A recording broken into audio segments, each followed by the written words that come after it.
네, 크리스천 베이직 두 번째 시간으로 찬양은 무엇인가? 우리 신앙의 가장 기본이 되는 그런 상식들, 또 우리가 알고 있어야 될 것들을 여러분 다 아시지만 다시 한번 두드려가고 있습니다. 그래서 우리가 놓쳐버린 것은 무엇인가? 우리가 다시 한번 회복해야 될 영역들은 무엇인가? 점검하기 위하여 저는 여러분과 함께 크리스천 베이직 시간들을 갖고 있고요. 오늘은 찬양은 무엇인가? 두 번째 시간으로 함께 은혜를 나누고자 합니다. 여러분 평소에 노래 부르는 거 좋아하십니까? 요즘 텔레비전만 켜면 참 노래 잘하는 가수들 많이 나와요. 그죠? 특별히 여러분 요즘 그 트로트 가수들의 전성시대가 다시 다가왔습니다. 저도 이럴 줄 알았으면 성악 전공하지 말고 일찌감치 트로트를 좀 배우면서 했으면 어땠어요? 잘했을 것 같지 않으세요? 말이라 좀 그렇다고 좀 해줘봐. 어떻게 인정머리가 없어 우리 식구들은. 아유 잘했을 것 같죠? 아이고 말이라도 감사합니다. 그런데 참 요즘 TV만 틀면 그 아름다운 트로트들이 얼마나 주옥 같은 가사로 아름답게 노래를 부르는지요.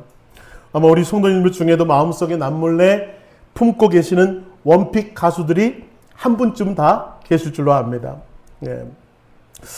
어떤 분들은 찬송가 가사는 가끔 헷갈려도 그 가수 노래는 1절 2절 기가 막히게 다 알고 있더라고요. 왜 그럴까? 그 노래가 꼭 내 이야기 같은 거예요. 그 노래 속에 우리는 위로를 받고 힘을 얻기 때문에 그런 것 같습니다. 자, 그런데 여러분, 우리가 세상의 노래인 가요와 우리가 하나님께 올려드려야 될 찬양의 가장 결정적인 차이가 있어요. 가요는 누가 주인공이죠? 내가 주인공이 내가 주인공. 그렇죠?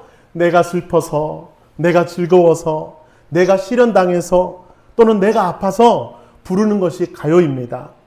그래서 가사를 보면 어쩜 그렇게 내 처지와 똑같은지. 그래서 우리는 그 노래에 위로도 받고 힘을 얻고 하는 것이 그 노래 속에 내가 주인공이어서 그러는 거예요. 내 감정이 거기에 담겨져 있죠. 내 기분이 그 노래 속에 담겨져 있기 때문에 그렇습니다. 그래서 여러분 찬양은 다르더라고 하는 거예요. 찬양의 주체는 내가 아닙니다. 맞습니까? 내가 슬프거나 기쁘거나 그건 중요한 게 아니에요. 여러분 주님이 내 노래의 유일한 주인공이신 줄로 믿습니다. 그래서 내 감정과 상관없이 지금 나의 처지와는 상관없이 주님은 창조주이시며 주님은 구원자이시기에 찬양받기에 합당하시다고 하는 거예요. 그래서 내가 비록 남편과 힘들게 싸웠더라도 오늘 이 시간은 내 감정을 내려놓고 주님을 높여야 되는 거예요. 왜요? 찬양의 주인은 주님이시기 때문에 그렇습니다. 내 아이가 속을 썩여서 내 마음을 뒤집어 놨더라도 오늘 이 자리에 나오는 순간 여러분 이 한 시간은 여러분이 주인공이 아니에요. 누가 주인공이에요? 하나님이 주인공이시고 우리는 마땅히 그분께 찬양을 올려드리는 것이 마땅하다라고 하는 것입니다. 그래서 히브리어에 보면 찬양이라고 하는 단어가 두 가지 원어로 히브리어로 나와 있습니다. 첫 번째는 뭐죠? 할렐루야라고 하는 단어. 저 원뜻은 할랄 플러스 야이죠. 야는 야훼 하나님을 뜻하는 야, 이렇게 하나님이란 뜻이고 할랄은 여러분 주님을 높이다라는 뜻이 아니라 이런 뜻이 있대요. 자랑하다, 열광하다, 바보처럼 보일 정도로 기뻐 뛰다. 그렇게 체면을 차리고 가만히 앉아서 찬양할 수 없는 것을 표현하는 것이죠. 온 존재를 다하여 주님 앞에 영광 돌며 나아가는 것이 바로 할렐루야의 뜻이라고 하는 거예요. 그러므로 여러분 가만히 무표정한 이름으로 할렐루야 하시면 안 되고요. 할렐루야 할 때는 어떻게 하다고요? 바보처럼 보일 정도로 기뻐 뛰며 주님을 높이는 것이 뭐다? 할렐루야라고 하는 단어.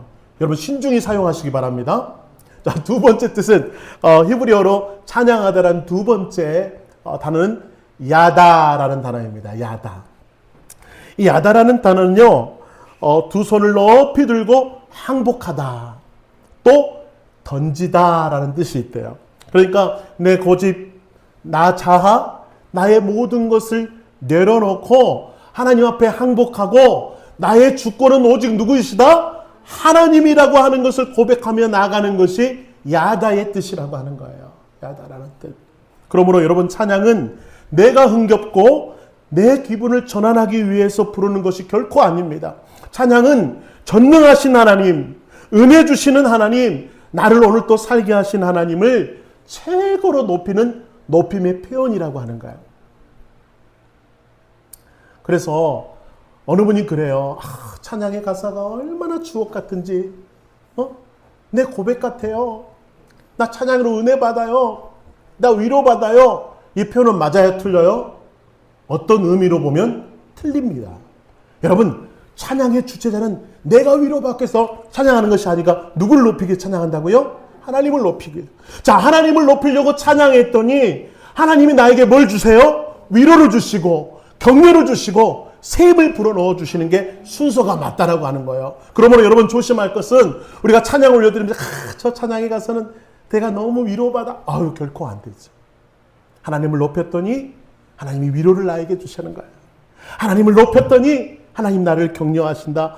이렇게 고백하는 우리 양지중앙 성도들 되시기를 주님의 이름으로 축원합니다. 이게 배운 사람들의 말이에요. 배우는 사람들의 말. 우리가 이 땅에서 신앙생활을 계속해서 해나가죠. 그런데 여러분, 천국에도 계속해서 이어지는 것이 딱 하나 있더라고요. 우리가 이 땅에서 신앙생활 하는 것 중에 천국에 가서도 계속 이어지는 것이 딱 하나 있다. 한번 찾아볼까요? 자, 천국에 가면 더 이상 회개할 죄가 있어요, 없어요? 천국에는 없어요. 천국에서 회개할 일이 없어요. 그래서 천국에서는 회개 기도를 하지 않습니다. 필요 없습니다. 또 하나 찾아볼까요? 여러분, 천국에 가면 모두 구원받은 사람들만 모여 있으니 전도할 필요가 있어요, 없어요? 없어요. 선교할 필요가 있어요, 없어요? 없어요. 그러나 요한계시록 4장과 5장을 살펴보니까 천국에서 성도들과 천군 천사들이 영원토록 멈추지 않을 단 한 가지 사역이 있으니 그게 뭐다? 그렇죠. 찬양은 계속됩니다. 찬양은 계속해서 이루어질 거예요. 그래서 찬양은 이 땅에서 미리 맛보는 천국의 리허설인 줄로 믿습니다. 여러분, 그런데 오늘 제가 찬양하는 모습 뒤에서 가만히 불꽃 같은 눈으로 쳐다보니까 천국에서 그렇게 찬양했다가는 더 이상 말 안 할래. 여러분, 정말 천국의 리허설을 맛보면서 예배했습니까? 천국의 리허설을 맛보며 찬양했습니까? 우리를 한번 돌아보자라고 하는 거예요. 저는 오늘 이 시간 여러분, 우리 안에 잃어버렸던 진정한 찬양의 은혜, 진정한 찬양의 감격 다시 한번 온전히 회복하시기를 주님의 이름으로 축원합니다. 자, 우리 그래서 오늘 찬양은 무엇인지 알기 위해서 오늘 시편 150편을 가지고 두 가지 질문으로 은혜를 나누고자 합니다. 두 가지 질문을 가지고 은혜를 나눴으면 좋겠어. 자, 첫 번째 질문이 뭐라고요? 같이 읽읍시다. 시작. 우리는 어디에서 찬양해야 하는가? 이게 첫 번째 질문이에요. 자, 오늘 본문 말씀 한번 보겠습니다. 할렐루야. 그의 성소에서 하나님을 찬양하며 그의 권능의 궁창에서 그를 찬양할지어다. 자, 첫 번째는 어디에서 찬양한다고요? 성소에서 찬양한다. 즉 예배하는 곳에서 찬양하는 것입니다. 그러므로 오늘 우리가 예배의 자리에 나오는 것은 말씀을 듣기 위해서 아니요, 헌금하려고 아니요, 성도들 만나려고 아니요, 단 하나의 목적, 그건 뭐다? 찬양하기 위해서 나왔다라고 하는 거예요. 그래서 여러분 시편 69편 30절과 31절 한번 같이 읽겠습니다. 시작. 내가 노래로 하나님의 이름을 찬송하며 감사함으로 하나님을 위대하시다 하리니 이것이 소 곧 뿔과 굽이 있는 황소를 드림보다 하나님을 더욱 기쁘시게 함이 될 것이다. 아멘. 뭐가요?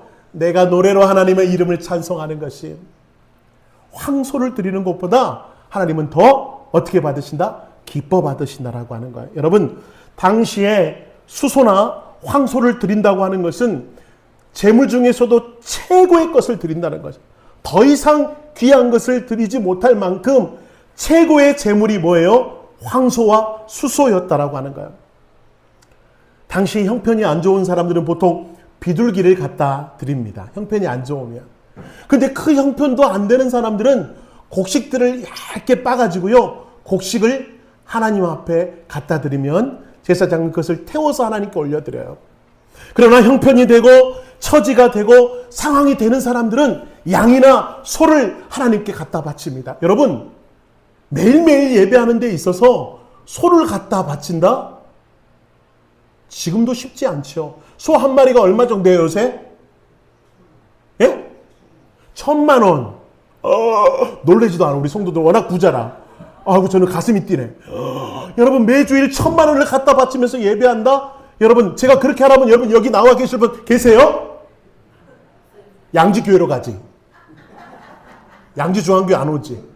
야, 저 목사 이상하더라. 소 한 마리 갖다 바치란다. 예. 지금도 어렵지만 그때에도 쉬운 일이 아니었다고. 여러분, 그런데 여러분, 황소를 드림보다 하나님은 더 기뻐하는 것이 있대요. 그게 뭐라고요? 하나님을 찬양하는 것. 하나님을 찬양하는 것. 그래서 여러분, 이 예배실에서 올려드리는 찬양은 하나님이 크게 기뻐하시는 일이라고 하는 거예요.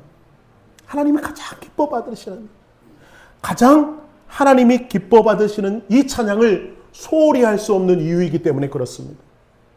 황소는 가져오지 못한다 할지라도, 예물을 마음껏 드리지 못한다 할지라도 내 형편 이대로 우리의 호흡의 찬양을 기뻐 받으시는 주님 앞에 내가 오늘 또 기쁨으로 예배하고 찬양한다면 하나님은 최고의 예배를 받으시는 거예요. 우리 옆 사람에게 축복합시다. 최고의 찬양을 올려드리십시오. 시작. 최고의 찬양이 됩시다. 최고의 찬양이 됩시다. 예, 하나님은 그것을 가장 기뻐 받으시는 예배라고 하는 거예요. 자, 두 번째로, 여러분, 성소에서만 찬양하는 것으로 끝나는 것이 아니고 우리의 찬양은 어디까지 이어져야 되는가? 자, 1절 하반절 같이 읽겠습니다. 그의 권능의 궁창에서 그를 찬양할지어다. 자, 찬양은 성소에서 찬양하는 건 당연한 것이고, 또 찬양은 어디에서 이루어져야 된다고요? 권능의 궁창에서. 특별히 궁창이라는 단어는 넓은 하늘을 뜻하고 다른 표현으로는 온 우주를 뜻합니다. 궁창이. 자, 그런데 그냥 궁창이 아니고 어떤 궁창이라고요? 그의 권능의 궁창. 이게 무슨 말이에요? 하나님은 온 하늘을 만드셨습니다. 하나님은 온 우주를 창조하셨습니다라고 하는 뜻인 거예요. 그러니까 여러분, 하나님이 만드신 온 하늘, 하나님이 창조하신 온 우주에 하나님이 거기에 거하세요? 안 거하세요? 거하고 계세요. 그러니까 여러분, 지금 밖을 나가보세요. 하늘이 아닌 곳이 있습니까? 하늘이 아닌 곳은 아무것도 없어요.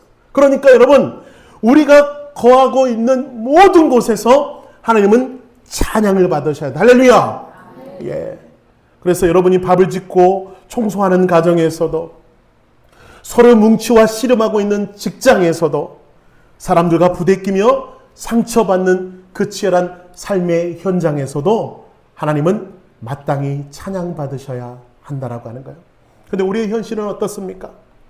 예배실에서는 찬양하고 예배실에서는 눈물도 흘리고 아멘 아멘 하며 화답하는데, 그런데 여러분, 예배당 문을 열고 나가는 순간 찬양은 온데간데 없어요. 운전대만 잡으면 어쩜 그렇게 끼어드는 차가 많은지, 그러면 그 차를 보면 가만히 있지 못하고 막 욱욱하는 것들이 올라오죠. 집에 가서 가족들 막 널브러져 있는 거 보면 짜증이 확 올라옵니다. 직장에서 불평, 불만, 막 그것들이 내 안에서 막 쏟아져 나와요. 방금 전까지 하나님을 찬양하던 그 입술이 맞나 싶을 정도로 우리는 이곳에만 주님이 계신 것처럼 산다라고 하는 거예요. 이곳에서만 주님을 만나고 밖에 나가면 주님 안녕히 계세요. 다음 주에 또 올게요. 아멘 하시면 누구예요 도대체? 생각하고 아멘 하세요. 제발. 깜짝깜짝 놀래.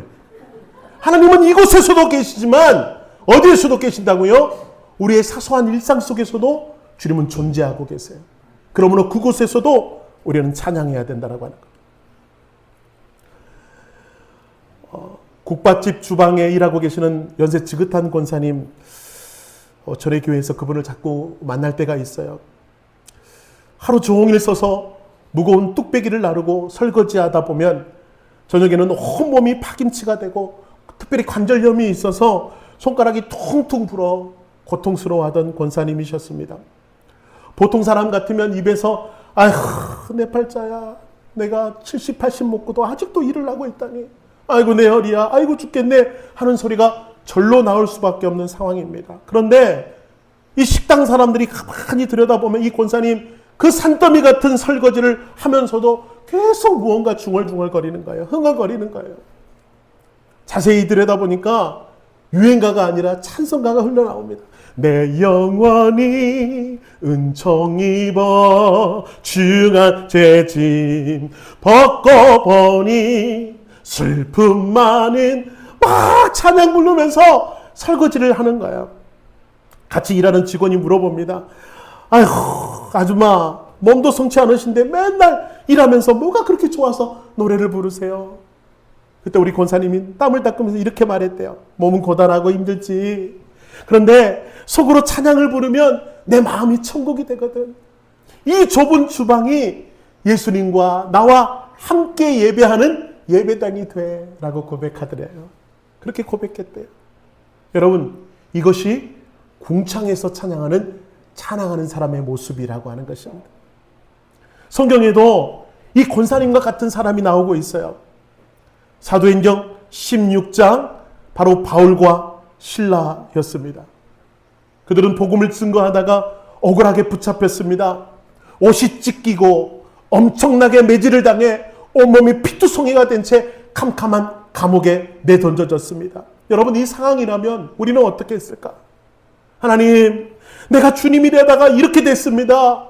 어째서 자꾸 이런 일을 우리에게 허락하십니까? 원망할 법도 한데, 여러분, 바울과 실라는 저렇게 실컷 두드려 맞는 감옥에서 뭘 했는가? 사도행전 16장 25절은 이렇게 증언하고 있습니다.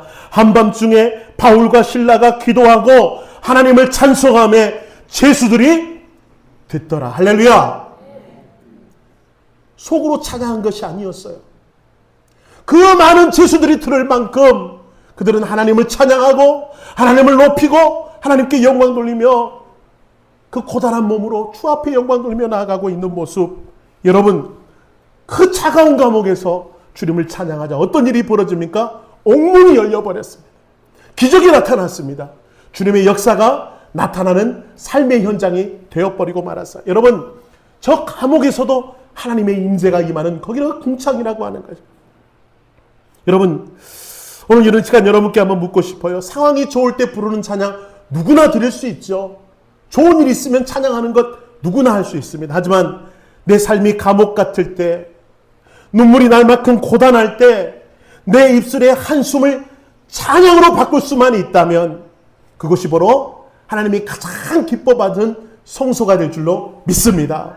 그래서 여러분, 사랑하는 여러분, 여러분의 그 팍팍한 일터가, 그리고 때로는 눈물 짓게 하는 그 고단한 삶의 자리가 옥문이 열리는 놀라운 기적의 장소가 될 수 있도록 찬양으로 채워지시기를 주님의 이름으로 축원합니다. 주님은 어디에나 계신다. 한번 축복합시다. 주님은 어디에나 계십니다. 그곳에서 찬양하십시오. 우리 뒷사람을 축복합니다. 주님은 어디 안에 계십니다. 그곳에서 찬양하십시오. 그러면 하나님이 그걸 기적의 장소로 바꿀 줄로 믿습니다. 옥문이 열리는 기적을 맛보게 될 것입니다. 자, 두 번째로 우리가 한번 이 질문 마지막으로 해보면서 말씀을 마무리하려고 그래요. 자, 두 번째 질문, 우리는 어떻게 찬양하는가? 장소에 대해서는 알았어요. 자, 그렇다면 방법에 대해서 한번 고민해 보자고요. 우리가 어떻게 찬양해야 되는가?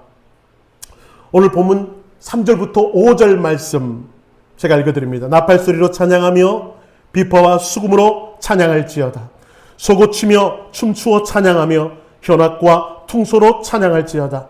큰 소리 나는 제금으로 찬양하며 높은 소리 나는 제금으로 찬양할지어다. 아멘. 여기 보면 나팔, 비파, 수금, 소고, 현악, 퉁소, 제금, 심지어 온몸을 사용해서 뭘 하라? 찬양하라. 그러니까 이스라엘 시대에 동원할 수 있는 모든 악기를 다 동원해서, 네가 할 수 있는 모든 악기들, 네가 쓸 수 있는 모든 것을 다 동원해서 하나님을 찬양하라 말하고 있는 거예요. 이게 무슨 말이에요? 수단과 방법을 가리지 말고 세상의 모든 소리 나는 것을 다 동원해서 전력을 다해 하나님을 찬양하라고 하는 시편 기자의 외침이라고 하는 거예요. 이게 만약에 여러분 현대에 쓰여졌다면 피아노 치며 찬양하며 기타 치고 찬양하고 색소폰을 불고 찬양할지어다, 큰 소리 나는 드럼으로 찬양할지어다. 맞지요? 우리가 쓸 수 있는 모든 악기를 동원해서 하나님을 찬양하라고 하는 거예요.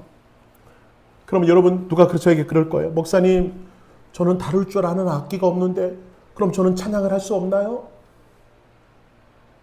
여러분 정말 없습니까? 정말 다룰 수 있는 악기가 하나도 없습니까? 한번 손을 펴보세요. 하나님이 주신 가장 원초적인 타악기. 자, 이게 뭐예요? 이게 악기지 뭐야? 드럼만 악기인가요? 이것도 악기라고 하는 거예요. 여러분 다 악기를 갖고 계셔요. 우리의 하나님이 주신 놀라운 악기. 여러분 소록도를 아십니까? 한때 한센병, 나병 환자들이 모여 사는 곳입니다. 그곳에 교회가 있습니다. 이 성도들은요, 한센병으로 인해 손가락이 떨어져 나가고 팔이 떨어져 나가서 팔을 잃은 성도들이 예배 때 많았다라고 하는 거예요. 여러분, 이들이 예배 시간에 박수를 치며 찬양하고 싶어도 손가락이 없어요. 손이 없어요. 팔이 없어요. 그래서 손이 없는 사람들은 이 팔목을 치며 찬양하고요. 한쪽 팔이 다 떨어져 나가서 손이 없는 사람은 허벅지를 치고 가슴을 치고 어떤 성도는 뺨을 치며 찬양했다라고 하는 것이 여러분 역사에 남는 기록이라고 하는 거예요. 저 보세요. 이 많은 사람들 중에 멀쩡한 사람이 별로 없었다고 하는 것. 그런데도 여러분 이들의 찬양은 뜨거웠습니다. 눈물로 감격하며 드리는 이 예배, 여러분 이 예배를 하나님 받으셔서 막 사람들 가운데 놀라운 기적들이 이 공간에서 나타났다라고 하는 한국 기독교 역사에 그런 기록들이 남아 있어요. 여러분, 이분들은 하나님께 영광의 박수를 올려드리고 싶어도 팔이 없어서 자기 뺨을 치며 찬양했다고 하는데 우리네들은 어떻습니까? 우리들은 방금 찬양하는 거, 박수 치는 거 보니까 어느 누구 하나 손이 없는 사람이 없네요. 다 손이 있으시네요. 근데 여러분, 이 손으로 왜 팔짱 끼면서 하나님을 찬양하고 있냐고요. 내 뺨을 쳐서라도 주님을 찬양하고 싶은 그 간절함이 오늘 우리에게는 있냐라고 하는 것입니다. 있냐라고 하는 것입니다. 이것이 회복될 때 여러분 교회가 살아나는 거예요. 이 열정과 이 감격이 우리 안에 있어질 때 하나님은 그 찬양을 받으신다라고 하는 거예요. 손이 있고 없고의 문제가 아닌 것입니다. 마음의 문제인 것입니다. 그리고 여러분 우리에게 또 하나의 놀라운 악기가 있습니다. 그것은 뭐예요? 세상에 이제 가장 아름다운 명기인 뭐예요? 목소리. 할렐루야. 목소리가 있어요. 목소리. 여러분 전 세계 인구가 보니까 제가 인터넷 들어가 보니까 83억이래요. 83억 명. 그 중에 똑같은 목소리가 있어요? 없어요? 너무 신기하죠? 한 사람도 똑같은 목소리가 없어요. 흉내 낼 수는 있어요. 그렇죠? 대통령들 막 흉내내고 하는 거 TV에 나오더라고요. 흉내는 낼 수 있으나 그 사람과 똑같은 목소리는 오직 당신들 뿐입니다. 내 목소리를 똑같이 낼 수 있는 사람은 저뿐이라고 하는 것. 여러분, 저는 그래서 이 목소리가 너무너무 귀한 것이 세계 유일한 목소리라고 하는 것. 여러분도 마찬가지 아닙니까? 여러분의 목소리는 세계에서 가장 유일한 목소리라고 하는 것. 왜 하나님 우리에게 이런 아름다운 목소리를 주셨을까? 이 유일한 목소리를 우리에게 주셨을까? 오늘 시편의 마지막을 읽어보니까 답이 나오네요. 한번 읽어봅시다. 시작. 호흡이 있는 자마다 여호와를 찬양할지어다. 할렐루야. 하나님께서 왜 우리의 코에 생기를 불어넣어 주시고 호흡하며 살 수 있게 하셨는가? 하나님께서 왜 우리에게 세상에서 단 하나뿐인 목소리를 주셨는가? 이것 가지고 남을 비방하라고, 남을 욕하라고, 불평하라고 주신 것이 아니라 뭐 하라고 주셨다고요? 여호와를 찬양하라. 할렐루야. 여호와를 찬양하라. 그럼 또 어떤 성도님이 저에게 이렇게 질문할까요? 목사님, 저는 음치고 박치고 목소리도 안 좋은, 그래서 찬양 부르기가 너무 민망합니다. 혹시 이렇게 생각하는 분 계세요? 네, 어쩌면 우리 목소리는 젊은 시절처럼 쩌렁쩌렁하지 않을 수도 있겠습니다. 험난한 세월을 그 풍파를 견뎌내느라 목소리는 탁해졌고 때로는 조금만 찬양을 불러도 금세 숨이 차는 우리가 뭐 그런 모습일 수도 있겠어요. 그러나 여러분, 하나님은 여러분의 아름다운 찬양을 기대하시는 것이 아니에요. 좋은 목소리의 찬양을 기대하시는 것이 아니라 여러분이 그 탁해진 목소리 안에 담긴 여러분의 그 눈물의 기도를 받기 원하시고요. 주님을 향해 지금도 희생과 인내의 시간을 보내고 가시는 여러분의 시간을 받기 원하시고, 그리고 모든 실행의 무게 가운데 오늘 또 주님을 고백하며 나아가는 여러분의 고백을 듣고 싶어 하시는 거예요. 그러니까 찬양은 단순히 입술에 그치는 찬양이 아니라 어떤 찬양을 받기 원하신다고요? 우리의 모든 삶에서 우러나오는 찬양을 하나님은 받고 싶어 하신다라고 하는 거예요. 그 중심의 찬양을 하나님은 기억하십니다. 혹시 여러분 어린 손주나 자녀들 재롱잔치 가보신 적 있으세요? 무대에서 아이들이 노래를 부를 때 음정이 틀리고 박자도 안 맞고 어떤 아이는 심지어 부르지도 않습니다. 멀뚱멀뚱 서 있는 것만 봐도 너무너무 기쁘죠. 너무너무 행복하죠. 왜요? 이 아이가 아빠에게 엄마에게 보여주려고 그렇게 열심히 연습해서 앞에서 재롱 떠는 모습 그 자체가 좋은 거예요. 그 자체가 기쁜 거죠. 여러분, 아이고 내 새끼 쟤들 중에 제일 창피하다. 아이고 왜 저렇게 못해 하는 부모 본 적이 없어요. 아무리 박자가 틀려도 아무리 음정이 맞지 않아도 하나님은 기뻐하세요. 왜요? 하나님은 자녀이신 여러분의 찬양을 기뻐 받으시기 때문에 음정이 좀 틀리면 어떻습니까? 예? 박자가 좀 안 맞으면 어떻습니까? 우리 교회는 안 맞긴 너무 안 맞긴 하더라. 그래도 여러분 그 박자와 찬양을 하나님 기뻐 받으신다니까요. 오늘 여기 한 300명이 앉아 있는데 어쩜 이렇게 300명의 화음이 다 나오는지 참 놀라운 기적 같은 교회입니다. 예. 하나님 그러면 그런 찬양도 어떻게 받으신다고요? 기뻐 받으신다. 네. 우리는 하나님의 자녀이기 때문에 그렇습니다. 혹시 여러분 송정미 씨라는 시인 아시죠? 네. 이분 제가 소리는 나오지 않게 했습니다. 영상만 보시고 그녀가 쓴 찬양 나라는 찬양 아시죠?